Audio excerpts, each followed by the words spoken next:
Thanks a lot, but I would like to introduce the next speaker. It's going to be Dr. Morten Kringelbach, as I said. He's a professor in the Department of Psychiatry of Oxford University. The goal of his research is to understand basic and higher order pleasures in the human brain, from food and sex to music and art. He has written several books, The Pleasure Center and Emotion, Pleasure and Pain in the Brain. And of course, he has several articles, scientific articles in the topic. So, thank you. Thank you.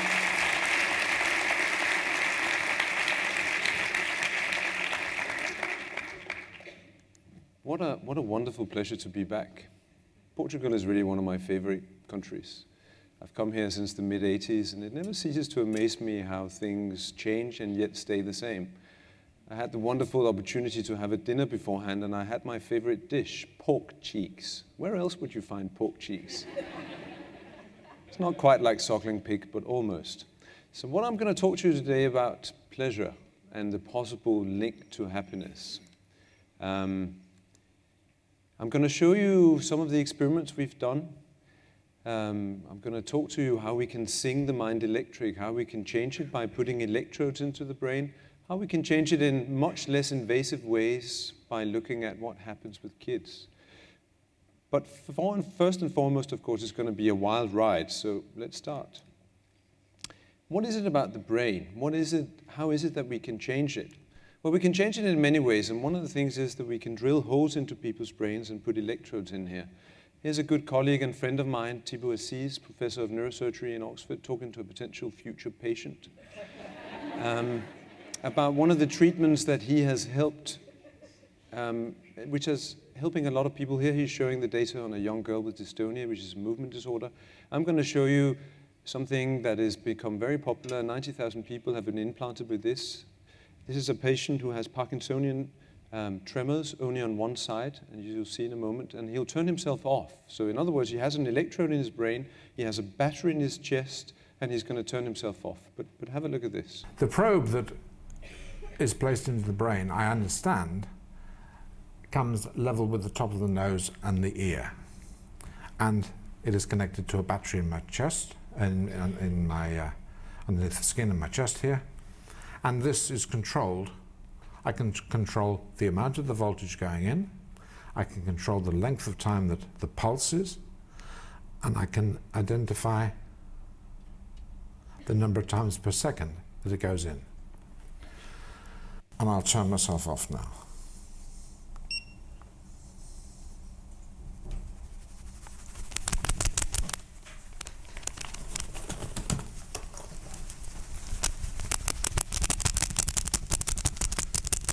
So one of the problems is not only, as you can appreciate, is that you can't do very much for yourself. The whole personal hygiene has to be done by somebody else. But because my concentration now is up to 90% of my tremor, I'm trying to control it. And I'm thinking the word Parkinson's all the time. I'm not terribly, I'm not concentrating on my conversation with you at all.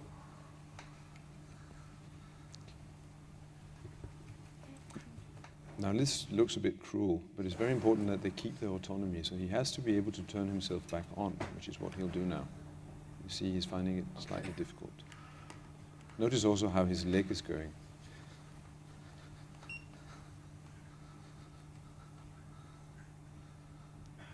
And almost instantaneous, there it is. The tremor is gone. We've stimulated a part of his brain that completely transforms him. He's suddenly able to do the things that he couldn't do otherwise. So that, I think, is the promise of what can be done once we understand how the brain works. But of course, can we do that for science? Can we do that for happiness, a science of happiness? Happiness is something subtle and complex. The only thing we can really say that the lack of happiness in mental illness is devastating. We can, of course, go with this idea of Aristotle, that there's a difference between pleasure, hedonia, and eudaimonia, which is a sort of a sense of a life well lived. It turns out that it's very difficult to study, and as we saw in the previous talk, it can be very difficult indeed to trust what people tell you. So a lot of my work has been about hedonia, about pleasure, understanding what it is that gives us pleasure. And of course, one of the reasons why that is important is because it provides the impetus for us to survive. It means that things like food and sex are important for us. And that, of course, could be interpreted to be selfish, but in fact, the most basic pleasure of all is that of other people, as I'm going to show you later on. And for that, and we'll get back to that, the relationship between parents and infants are extremely important. But just thinking about the happiness for a moment here, if you ask people like the previous speaker was telling you about, you ask them to tell you what they've done during 24 hours, what you find is that most people will say that they enjoyed most was sex. Unfortunately, they only had it for about 15 minutes. So that, of course, is not really conducive necessarily to happiness. Now, interestingly, what they then liked most was socializing and relaxing. In other words, being with other people. What they hated more than anything else was commuting. And it turns out that if you have more than 45 minutes commute per day, then that is not conducive to happiness. Now, if you look at it slightly different, what you can see is that what people really like to do is to be with friends and relatives. They hate being alone, which is usually the commute, but they also hate being with their boss, which of course is bad news for some people. And so if you want to understand what it is that's special about other people, one way, as I say, is to look at this. But we have to remember that children are vulnerable. Extended human childhood requires extensive nurturing. And if there's something wrong on the parent side or on the kid side, then there can be problems. And once we start probing this network, as you're sitting here, it's not as if your brains are not operating. You're constantly going through many different networks. We call them resting state networks. And it's on that background that anything else happens. And when you become depressed, here's the Chinese menu of things that a psychiatrist would ask you if you were depressed. The key feature is anhedonia, the lack of pleasure. You no longer take pleasure in being with other people. You no longer take pleasure in food or sex, for that matter. And you can start to think about what it is that becomes different if you have something like the kind of things you see in bipolar disorder, where you're up for a while, and then you're very depressed, and then you're up, and then you're up and down, which is very different from the normal case. So there's an imbalance there that somehow we have to try to fix. And what I'm going to be arguing today is that, in fact, what we can do is we can use these models that I'll show you, computational models, that allows us to find out where in the brain that things go imbalance and where it is that we might be able to change things. But let me just step back from this. Let me show you what, this is neurosurgery as was done in the 12th century. They still use the same headgear. And of course, they removed parts of the skull, but they didn't really know what they were doing. In fact, they tried to open the whole bodies to work out what kind of things were inside of us. These days, we put people in scanners. These days, we're inside these machines, and most of you will have been in one of these. They go beep, beep, beep, very, very loud, and they're very expensive. But once they do that, they can tell us something that we didn't know before. They can show us pictures of what your brain might look like. So here's 15 random brains. One of them is a very famous English TV presenter. And even though you're looking at it, there's no way you could tell who it is. And there's no way you could tell me which of these are actually women and which are men. So in other words, in the human species, there's no dimorphisms. There's no direct difference between the brains of men and women. But of course, when we are looking at me, you're looking at me through the iris, and those are very different from different generations. And when you're looking at things, you have to have a template for what it is that you're looking at.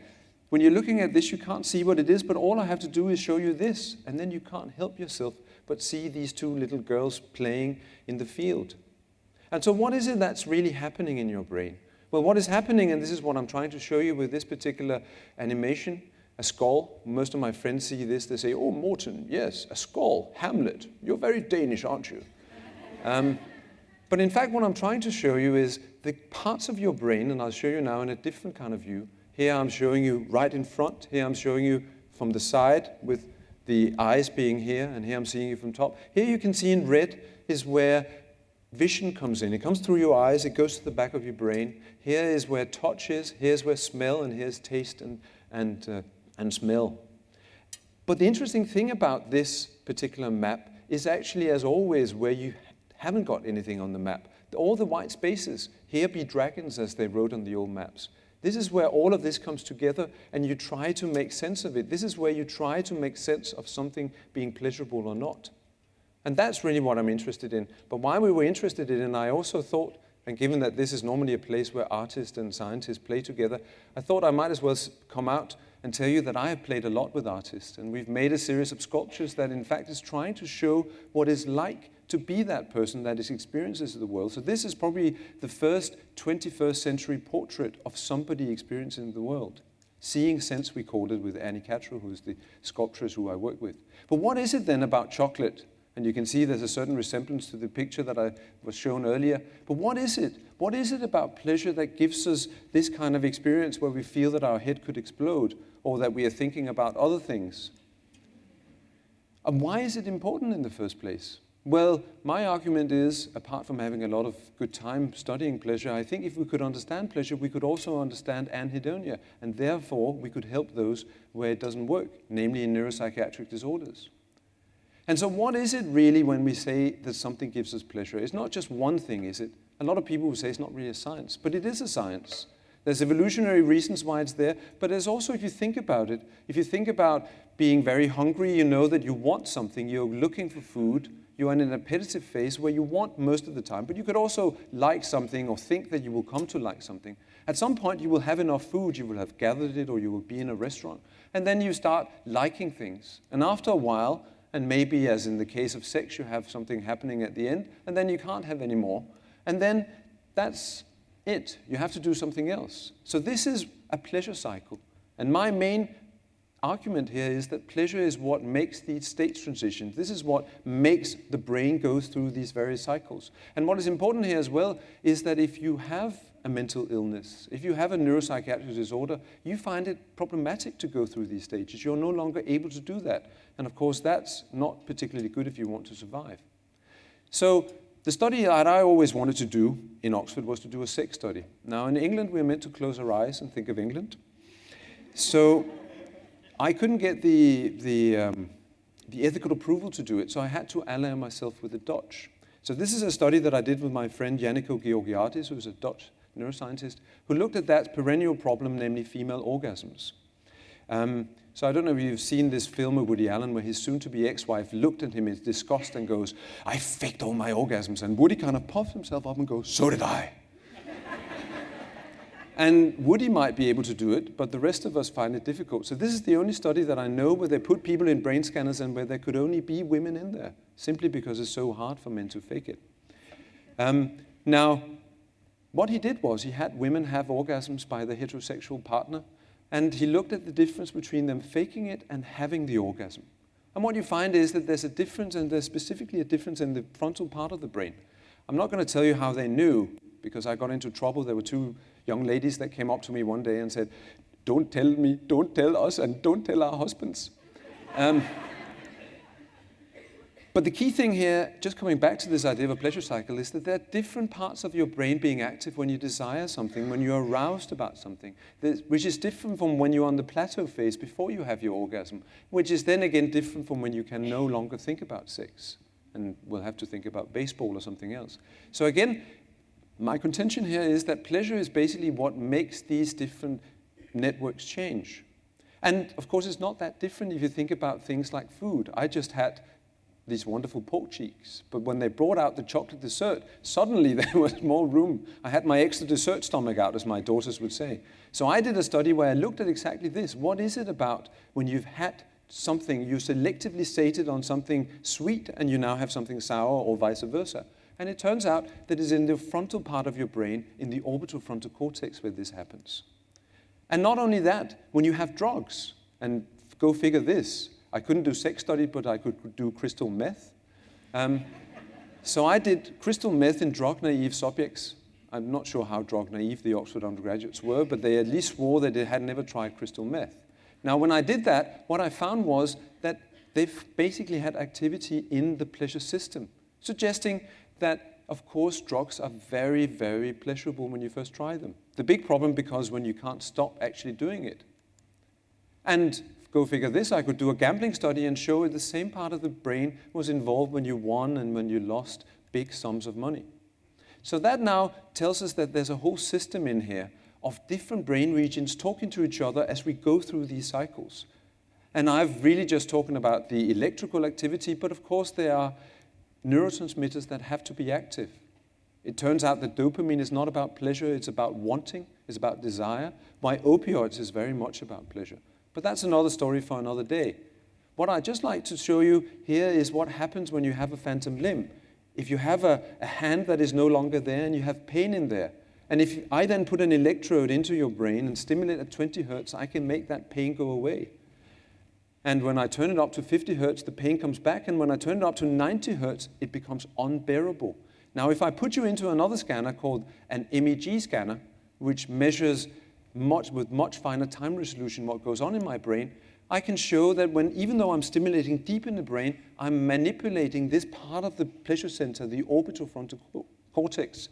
And that only happens when I get the pleasure that pain reliefs can give us. So that, I think, is very exciting. And of course, it was so exciting that again with Annie, I couldn't help myself but make a sculpture. So this is a sculpture which is basically looking at the wiring from that part where I put the electrode and to see where that connects. And it's sort of a strange beast, isn't it? This pain and pleasure that we all feel. But I think very importantly, it shows us that these white spots on the map are starting to be mapped and that pain and pleasure are not that far apart. It's more to do with how the brain talks to each other and how context alters that. So how could we change it? I'll make you laugh now. Ready? This is what I do on Monday mornings. I go to YouTube, type in 4 laughing babies.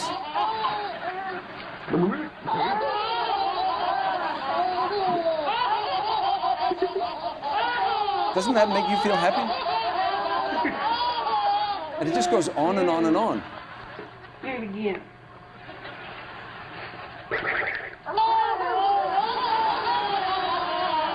So what is more pleasurable, more happiness-inducing than kids?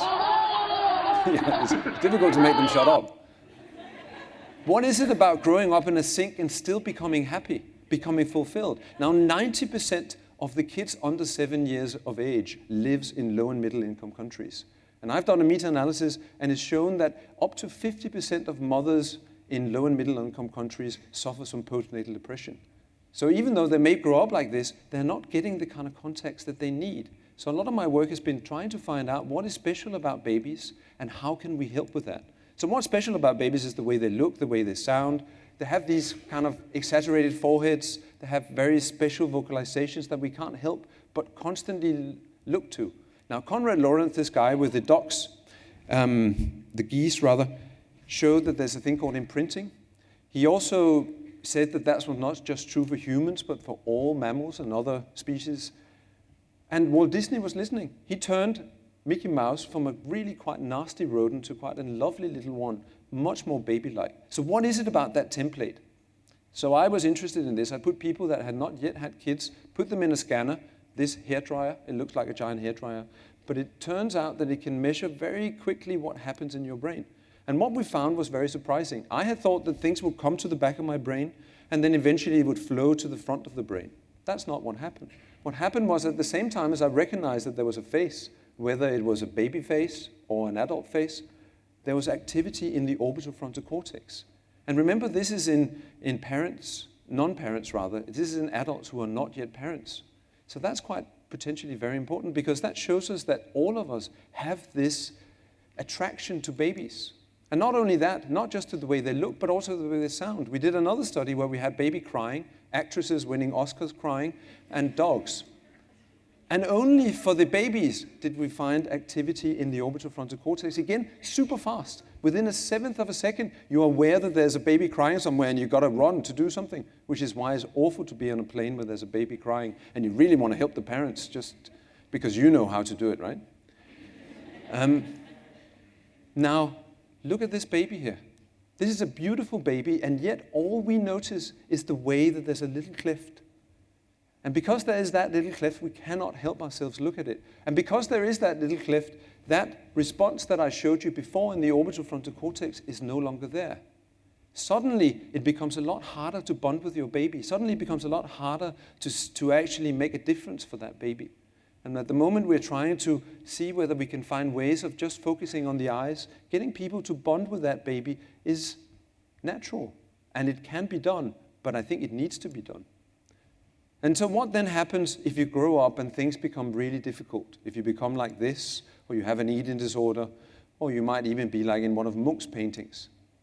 It turns out that there are parts of your brain in this resting states that we talked about. A certain resting state, like in the Lord of the Rings, in what we call one ring to rule them all, the default mode network, which is sort of in the center of your brain, that changes significantly in depression.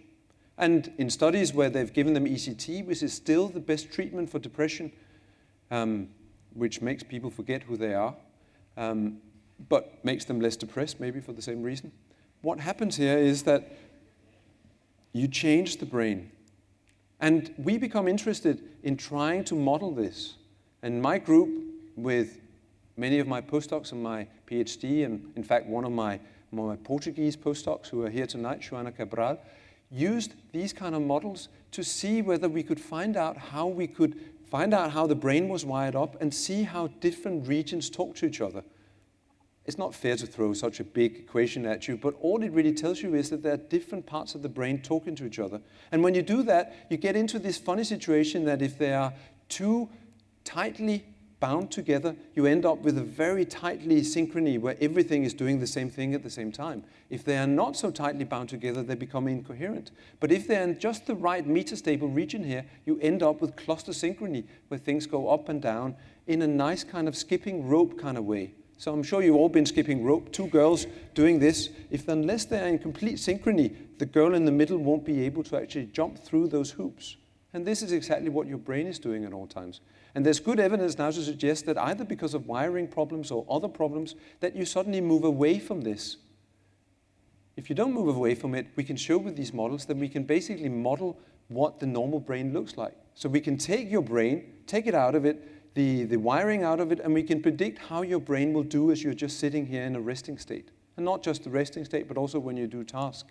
And we can do it not just in terms of the fMRI machine, but also on a much finer timescale in terms of the mix signal. So that's very exciting. But even more exciting means that we can now start to think about what it is that goes wrong in the wiring in schizophrenia, and we can start to think about where is it that we need to change that balance in the brain. So I think these are exciting days, and together with Gustavo Deco, we've been starting to think about how we can use these great expectations to start to build a new neuropsychiatry, where instead of using experimental animals, and although I love animals in many ways, and I think they make great models, schizophrenic mice have got nothing to do with schizophrenia, I'm afraid. And the same with bipolar mice, for that matter. So I think we really need to take the data from humans and try to model them on computer. And once we do that, we have a real chance to start to think about whether we might even be able to treat things like depression in this way, which would be great. And I know that there will be another seminar where Helen Mayberg is going to come to you and tell exactly what happens when she stimulates this region. Now, do remember, however, that this is very expensive and it's very dangerous. If we could instead help those little kids, not just here, but in developing countries, we could potentially make a much happier generation. At the same time, though, if we really wanted to do happiness, we have to do something about music. So this is another great passion of mine. And in the last sort of 8 minutes that I have, I just thought I'd tell you a little bit about the research that I think is really going to transform our happiness. So Steven Pinker, who is a psychologist of some note, who wrote a book called The Language Instinct in 1997, wrote with that kind of very American kind of, I know exactly how the world works. He wrote, Music could vanish from our species and the rest of our lifestyle would be virtually unchanged. Something of that ilk. Which is, pardon my French, but that absolutely is not true. It may well be that there's something special about music, but I think all of us in here, or most of you, would protest very, very strongly if I was to take music away from you. So what is it about music that makes it so nice? So I think we have to, let's just go back. Most of you will know this guy, the hardest working man in show business. What is it about his music that makes you feel good? What is it about it that makes you want to dance? So I got interested in groove, And together with Peter Wust from University of Aarhus, we started doing this research. So I'll just play you one of my favorite tracks. And don't be all German on me. If you want to feel like dancing, just get up and do your thing. Get down with my girlfriend. That ain't right. Whoa! Morgan, Holland cuss. You can hear the guitars in the background. So what is it? What is it that makes it so groovy that you are not being German on me? You got to see.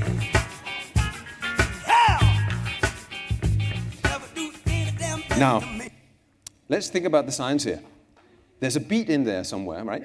As it happens, this is in 4/4. They go dum, dum. That'll be very German, right? But then there's also syncopation. That means that you get into the groove, right? And it's exactly like that figure up here. Some of you may see two faces looking at each other. Others of you may see it as a vase. And some of you may be able to switch between the two, but you can't see both at the same time. And it's exactly the same with syncopation. It's exactly the same thing that happened in music. You have a meter, and you have a beat, and you have a syncopation on top of that. And it's trying to work out the combination of that, trying to see how they relate to each other, that makes something funky, that makes you want to move.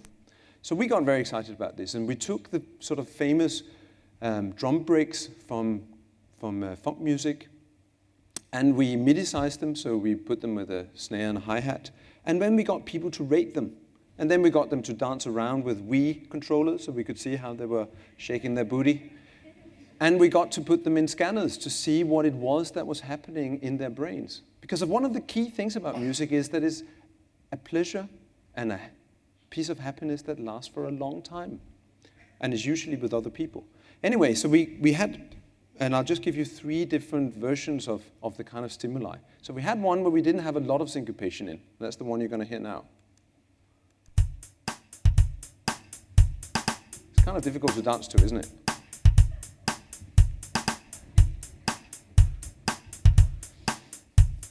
It's too much of a march, really, isn't it?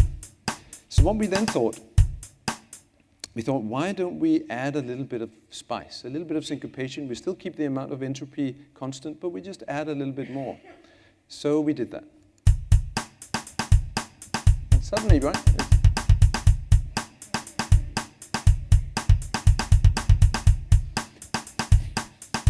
You are being German on me. I gave this talk at the Max Planck Institute, at Kreppelin's old institute, and they were all sitting at me, this is not funny, Morten. Now, some of you may know this, but there's no word in German for pleasure. And at this point, there's always somebody in the back that goes, Nein, that is not true. Kant had a word, it was wohlgefallen. And then all you have to do is ask him whether Kant used it during sex. Nobody knows. But no, wohlgefallen is not something that is commonly used. Anyway, back to you dancing and me dancing and we dancing together. So what if a little is not so good, some more is really kind of funky, and what if we added a little bit more juice, a little bit more syncopation? That must be great, right? So that's what we did.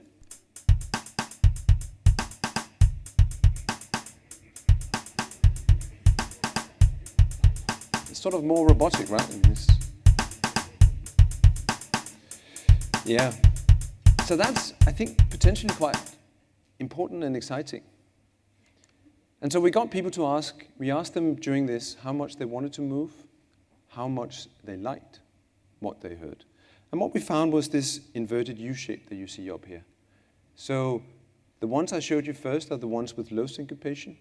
They got people to move in some ways, but not as much and significantly less than the ones that I should play to you second, and much, much less than this sort of more kind of robotic-like. And the same thing happened when you think about the liking. So in other words, there's an important pleasure principle in here. A little is not great, just the right amount. Not too much, not too little, but just the right amount. You've got to be at the top of that curve, and you've got to vary your pleasures as well. So when we then put them in scanners, what we found was that when you put people in scanners and you get them to hear this, and you find them take the ones where you get the most activity, you find that you get the whole same circuit that you get for food that you get for sex, that you get for drugs. It seems to be exactly the same pleasure system, which is just got different routes into that system. So that, I think, is potentially quite interesting. And it's something that, by the way, just as a plug for those of you who like to go to Denmark, we are setting up a big center, a 6-year project in the first instance, where we've got a lot of money to set up a center that will be looking at perception, learning, action, and emotion, all around this idea that there's something really special about music, and the predictive powers of music is something, I think, which could teach us a lot, not just about music, but about the brain in general.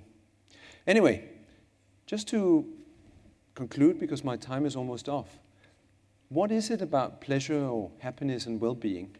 It's certainly true that they must be central to our lives. It's not as if you have a lot of pleasure, you also have a lot of happiness. Pleasure is like a short state in a much longer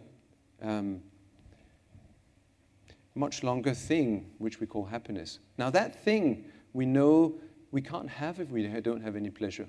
Anhedonia, remember I told you, is a key feature of mental illness.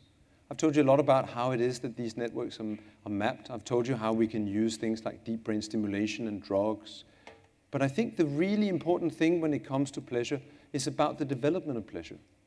And for my money, if I was somebody who had to put a lot of money into research, I would put money into developing new interventions so that we could help mothers and fathers and children to give them better lives. So to help those who are postnatally depressed. And at the moment, we've done a lot of work on this.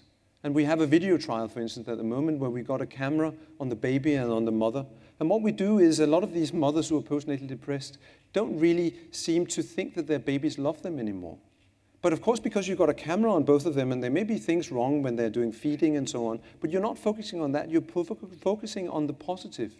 And what you do is you take a shot, you find a shot where the baby is smiling, and you show that shot afterwards to the mother and say, look, you may think your baby don't like you, but look, the baby is smiling. The mother is first sort of looking and say, well, can that be? And the moment you've opened up that window, the moment you've started down that track, you can then improve on that. And the moment you help the mother pick up on those signals, act contingently on those signals, you've actually half won the battle there. But I think we have a moral obligation to do that.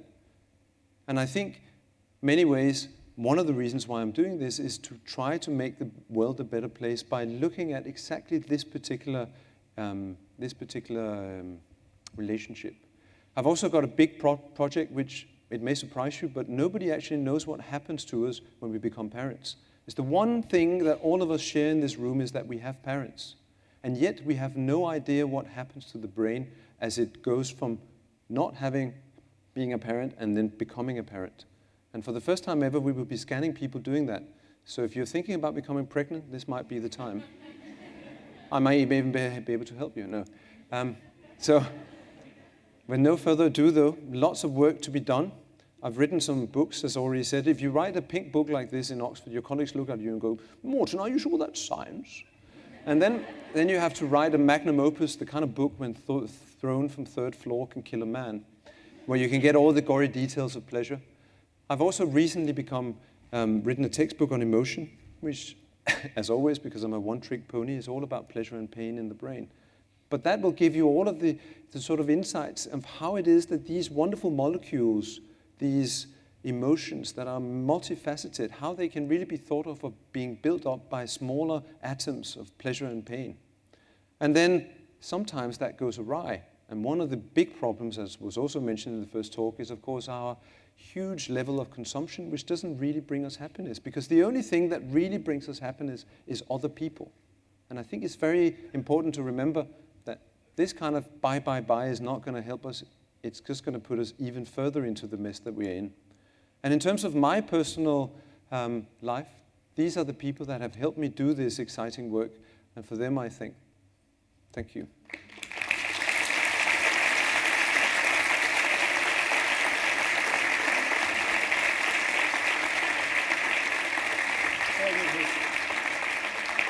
Thank you very much.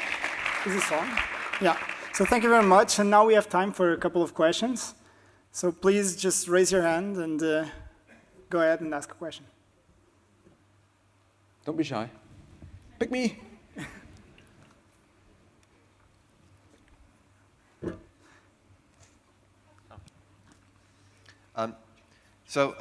Hi. You after when you showed the plots of sex and eating and so on, there was a phase of learning afterwards. Could you explain that? So what I showed was the classical tripartite way that people think about it: the appetitive phase, the consummatory phase, and the satiety phase. So these are the classic ways of dividing how we deal with rewards.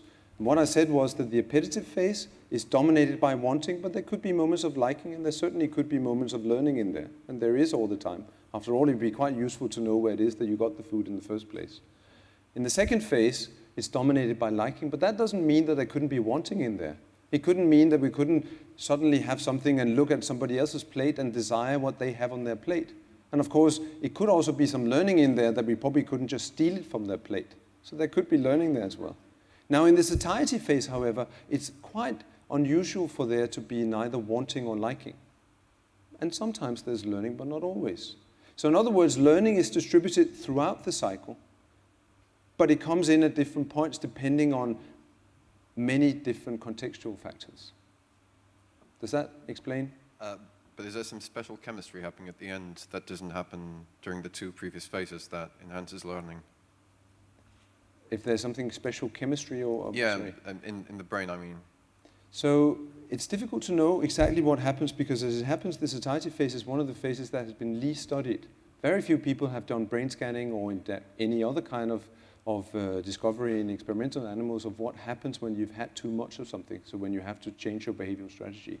So we don't know too much about it, but it's safe to say that if you look at the ingestive phase, we know that a lot of things are going on after you've ingested the food. And notice that the satiety phase, when it comes to food, usually is over by the time that it gets through your stomach, but you usually stop before you get to a state where you can't have any more. So again, it's learning not just in the brain, but throughout the whole nervous system that I'm talking about when I'm talking about this kind of learning. So we have now one question in Portuguese and I'll translate it for you. Okay.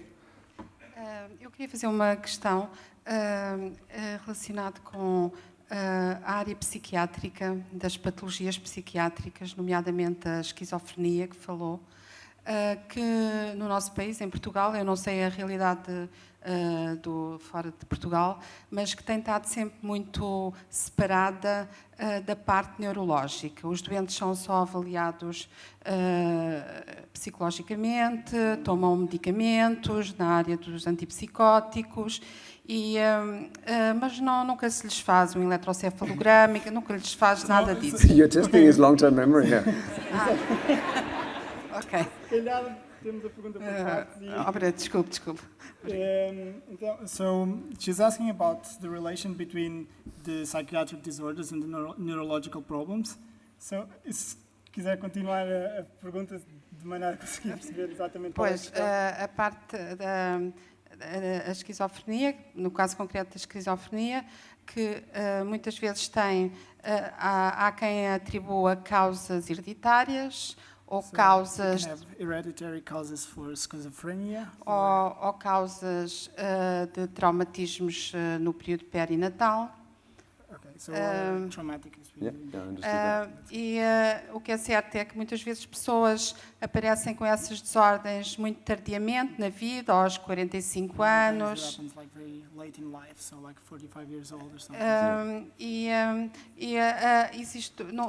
Essas pessoas nunca é feito um eletrocefalograma ou nunca é feito esses exames. Existe uma clivagem entre a fisiologia do cérebro. So for these people you never really do these brain scans, you're screening them like com antipsicóticos, só se lhe dá medicação. You just use psychotic medicine and Yeah. So the question? And the question is qual é a sua opinião sobre esta abordagem? On this approach to okay, I think one of the great things that has happened over the last 50 years is that we've finally got some drugs that helps. I think it's extremely valuable that we've had this revolution, but of course what we've tried to do is a bit like when you make the same clothes to everybody. I think we've tried to say that schizophrenia is just one big monolithic thing, when in fact it's not, when there are many different things that it could be. And I think one of the challenges now is to understand what exactly it is that has gone wrong in this particular type of schizophrenia, or this particular type of depression, or this particular type of bipolar disorder. And make, if not a personalized medicine, then certainly a stratified psychiatry. Something where we take into account the kind of symptoms that we see, and not just the kind of symptoms that are reported on. Because, of course, one of the big problems with anhedonia is that people can easily say, well, I don't really like something. But does that mean that they don't want it? Does that mean that they can't learn about it? So there are all these underlying processes that we don't have conscious access to, but that are still going on in your brain and could diverge in many different ways. So the anhedonia you get when you're addicted, when you cannot help but want something all the time, but you in fact don't like it, it's very different from the anhedonia you find in some cases of monopolar depression, where you don't like something and you certainly don't want it either. So I think, and I hope, that by doing these kind of brain scans, by understanding this better, that we will be able to treat people much better. But not only that, I hope that we will be able to actually help people earlier on. And this is why I'm stressing the importance of early interventions. Because, of course, even though we do know a little bit about the genetics of neuropsychiatric disorders, we also know that the epigenetic factors are extremely important. And it's exactly understanding the relationship between the two, which I think will be one of the great challenges of the 21st century. Hello, Professor Morten. I'd like to ask you a question. What is for you the value of compassion and meditation as a treatment of neuropsychological disorders? Because there is work being done at Stanford and in the Bay Area of the States of compassion cultivation programs being done. The value of compassion and the value of meditation. Yeah, I think it's a very important question. So Mark Williams, who's a colleague of mine in Oxford, has worked a lot on mindfulness, which of course is a technique, and I know that Mark will come here, I think in March. So I would strongly urge all of you to come and hear him speak. He's an inspirational person. And he's basically tried to find out what it is about, find out what it is that helps with mindfulness, what it is that allows people to get better and stay better. So one of the things that some of this research seems to be showing, although it's not entirely clear at this point, but it certainly looks very promising, is that if you treat somebody with mindfulness as opposed to with antidepressants, for instance, you may get a similar kind of outcome in that they get better. But one of the interesting things about mindfulness is that people will not have relapses. It's almost as if they've learned a way of actually looking at these things that are happening to us as just mere things that happens to us. But I'm very happy with that question because, of course, our next talk by our very own Scott Rennie will tell you exactly about these issues and will tell you about both the strength of this approach, but he will also tell you some of the critical things that I think we need to take into account. So thank you. Well.